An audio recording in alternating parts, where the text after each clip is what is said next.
Hi there, Gene Burnett from GeneBurnett.com. Hey, I thought we'd talk a little bit today about what Tai Chi is, or what it can be, and particularly this idea of the form or the system as a sort of a catalog of techniques that you learn how to do martially in the world. So you have a movement like this, and then this is a rolling block, or this is a low block, and the leg is free and to move, or this is a grab, this is a throw, this is a strike. It's sort of like a collection of techniques that are to be done in a certain way, versus Tai Chi as a training method and a sort of a philosophy. I'm kind of on the side of the main value for me in Tai Chi is that it's as Tai Chi as a training method. I'm not trying to make any of these movements work in a spontaneous, real life situation, martial or otherwise. I think that there are a lot of people who are doing this, who are trying to make Tai Chi a martial system where you do the techniques in the forms when you are attacked or in your life. For me, that I don't understand that, because no one's ever going to hand you those attacks. When you see someone demonstrating, parting horse's mane, the attacker steps in with a punch, and then the other person grabs the punch and then steps in and throws them, or grabs the punch and steps in and does a rib strike, and meanwhile the other person stands there and sort of for the beat and lets them do that movement, when in reality the punch might be like that. And how are you going to defend against a punch like that with parting horse's mane, or with stork cool swings, or with single whip, or with ward off, or with cloud hands, or with snake creeps down, or with golden rooster stands on one leg, or any of those movements? Those techniques don't work in that sense. I do think it's important to know the applications of the movement and to spend some time studying them, because they help target your momentum and help you think about what you need to do or what you are doing in that movement, because there is a kinetic chain there. And every time you do a movement, you've got a root, you've got power, you've got rotation or direction, and then you've got an expression. And that movement can go a bunch of different ways. Many different ways that can be expressed, and it's important to know, I think, have some kind of sense of what the physical purpose of this is. If you don't know that this is an actual push, like you're actually making contact with something, maybe uprooting it if it's a person or an object that can be uprooted, and then adding that energy to it, right, to make it a push. Otherwise, you're shifting your weight at the same time that you're straightening your arms. So you're kind of doing this, which isn't bad. It's way better than watching TV. But if you have that sense of the application of it, you're down in your legs, you feel the connection between your palm and your elbow and your shoulder and your hip and your knee down to your foot, so that pressure here results in movement here. Pressure, movement, right? So you don't have to straighten your arms that much. You're moving with your legs. Your arms come in later. When your legs have done the lion's share of the work, the arms can add. Whereas if you're just doing this at the same time that you're straightening your legs, there's a missing connection there, as opposed to, you can see that ripple going through. So it's important to study the applications and know what you're doing, and even to train them a bit, with another person, working on partner forms or partner drills or applications. That's great, but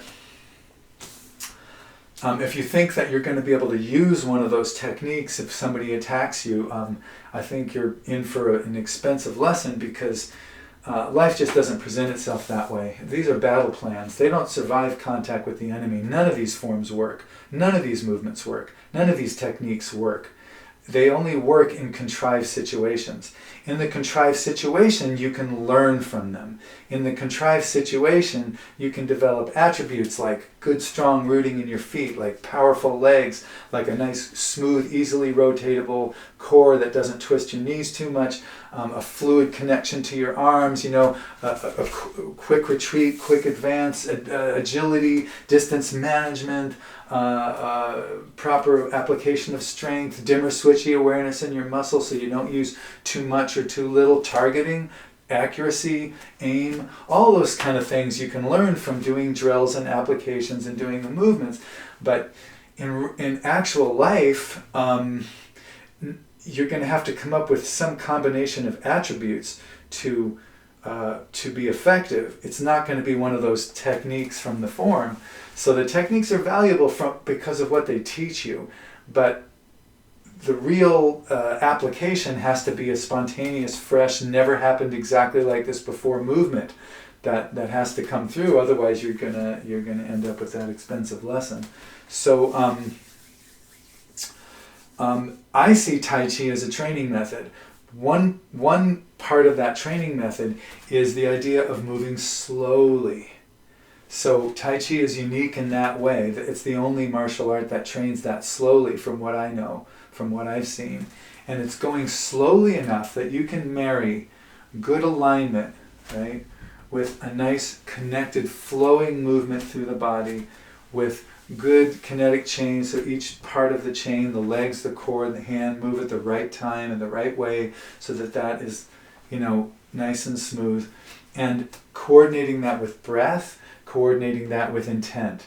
Learning to connect your intent through your nervous system, or your chi, if you will, through your nervous system to your muscles and bones, so that your whole body forms the shape that you want it to be in, or hits the target that you want it to hit. So by going slowly and training those attributes into your body slowly through many, many repetitions, especially if you're not coordinated, especially if you're not naturally talented, especially if this kind of thing doesn't come easy to you. Personally, I think these forms were developed so that people who are really gifted had a way to show people who weren't how to do stuff.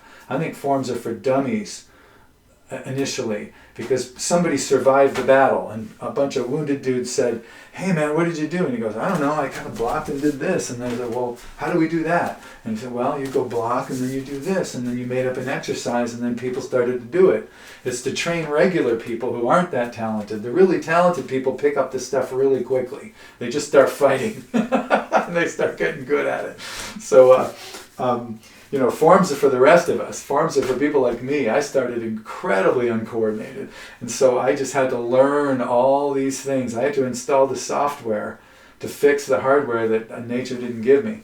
So I see it as a training method, and big part of that training method is to move slowly and study those pathways. It would be the equivalent of practicing your baseball swing slowly so you could feel the sequence of kinetic, momentum and energy in your body, and then gradually work up to hitting faster and faster pitches. So as a training method and and a philosophy, and the philosophy is harmonize opposites. When they go hard, you try to respond with something soft. You don't fight force with force unless you have to. If you have to, you have to. Sometimes you have to. The punch is in your face, and you have to apply force structure to what they're doing. But generally don't meet force with force. Harmonize opposites. Yin and yang. Harmonize opposites. Not black or white. Black and white. Right? Harmonizing polar opposites into one dynamic tension. Like, that's a philosophy of movement. It's a philosophy of life. It's a philosophy of relationship. It has a lot of depth to it. It can be applied in many, many different areas. But for me, the Tai Chi training method leaves me with a Tai Chi body, which is basically reasonably aligned skeleton, reasonably soft and strong, relaxed muscles, and loose, open joints, fairly clear heart, fairly clear mind, so that I can adapt to the situation and move in the ways that the situation calls for, so I can give myself a better chance at a happy life and or help other people. So I've told the story many times about how just one example where this guy was stumbling around in a bar and I was able to catch him and put him back on his feet before he hurt himself. He was, kind of big, kind of overweight, kind of drunk, kind of old, looking through a camera, very low situational awareness. And I had to use, 10 or 15 different attributes to sense this and then adjust my movement as he was falling faster and faster to get there and right him. So it was a good test of my body, and my body passed, yay. So, but I didn't do anything that, I did nothing but things that I learned from martial arts, but I didn't do anything that I learned in martial arts. There was no movement that looked like any Tai Chi form or anything I've ever done. It was completely fresh and an original movement that I'd never done before. And yet it involved all the attributes that I've just been talking about with Tai Chi: distance management, dimmer switchy, leg strength, good grounding in my feet, relaxed arms, distance management, situational awareness, all that stuff. By the way, situational awareness will save you from injury more than any martial technique. And it regularly saves martial artists from injury way more times than their hands and their fists ever do. It's many times, if you're a martial artist, just your awareness of the situation you're in will help prevent injury way more often than all that stuff, although that stuff is nice. You learn it from doing that stuff. That helps you learn about situational awareness and paying attention to the three-dimensional world around you, because you have to do that in a dojo or a training hall. You have to keep your eye on what's going on, and you get out in the world and you keep doing that.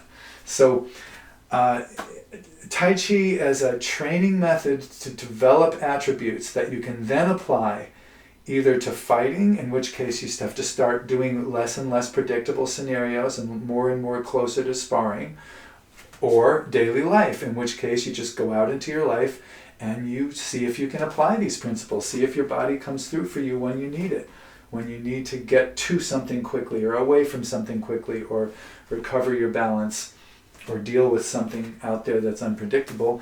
Can you do it, and how well do you do it? So as a training method and as a philosophy, I love it, and it's a center practice of my life.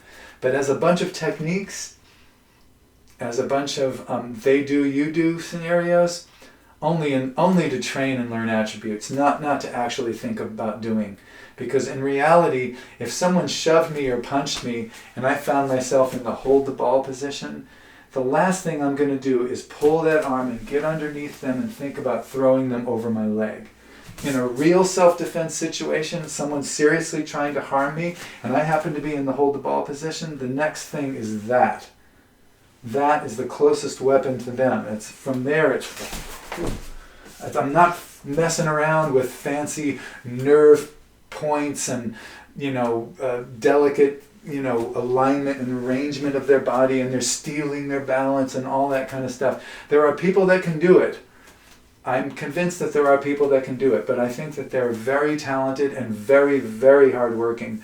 And for the rest of us who are hardworking but not maniacs, who are a little bit of talent but nothing special, it makes a lot more sense to cut to the chase and learn some really simple, effective striking techniques than it is to try to make this work in a real life situation.